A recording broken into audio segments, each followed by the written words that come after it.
Karnataka high court ने रियासती हुकूमत को काबिल एतराज़ दरख्वास्त के सिलसिले में रियासती हुकूमत को नोटिस जारी करने का हुक्म दिया है, जिसमें कहा गया है कि वक्फ बोर्ड को मुस्लिम कम्युनिटी से ताल्लुक़ रखने वाले शादीशुदा जोड़ों को शादी के रजिस्ट्रेशन सर्टिफिकेट जारी करने का इख्तियार दिया गया है। इस सिलसिले में जस्टिस NV अंजारिया की सरबराही वाली डिविजनल बेंच ने बुध को रज़ाकाराना तंजीम दी हेल्पिंग सिटीजन एंड पीपल्स के बानी ये आलम पाशा की तरफ से दायर मफाद आमा की दरख्वास्त पर समाअत की। बेंच ने रियासती हुकूमत के प्रिंसिपल सेक्रेटरी, अक़लियती तरक्की और वक्फ महकमे के अंडर सेक्रेटरी और रियासती वक्फ बोर्ड के चीफ एग्जीक्यूटिव ऑफिसर को जवाब देने के लिए नोटिस जारी करने का हुक्म दिया है।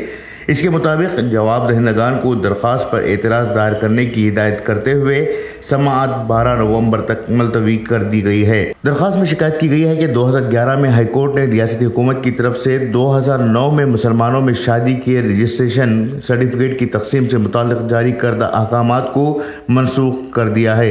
इसके बाद हुकूमत ने नज़रसानी शुदा अहकामात जारी किए। सब रजिस्ट्रार के साथ शादी के रजिस्ट्रेशन की सहूलत पहले से मौजूद है। इसके अलावा मुकामी खाजियों के पास भी शादी का रिकॉर्ड होता है। ताहम वक्फ बोर्ड की शादियों को रजिस्ट्रेशन करने और निकाहनामा जारी करने की इख्तियारात देकर एक तीसरा निज़ाम बनाया गया है।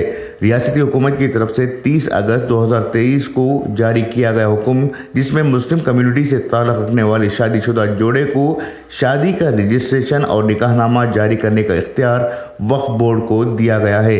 ये इख्तियारात वक्फ एक्ट 1995 और आइन के आर्टिकल 14 के खिलाफ है, इसलिए इस हुक्म को मनसूख किया जाए। गौरतलब बात है कि आलम पाशा ने हाई कोर्ट में ये अर्जी इसलिए दायर की है कि रियासती वक्फ बोर्ड के मुख्तलिफ इलाक़ों में इस ताल्लुक़ से शादी के रजिस्ट्रेशन के ऐड को लेकर या फिर शादी का रजिस्ट्रेशन का सर्टिफिकेट जारी करने के लिए कई तरह की खामियां हैं और इन शादी की सर्टिफिकेट्स को जारी करने के लिए भी बड़े पैमाने पर बदउनवानियां हो रही हैं।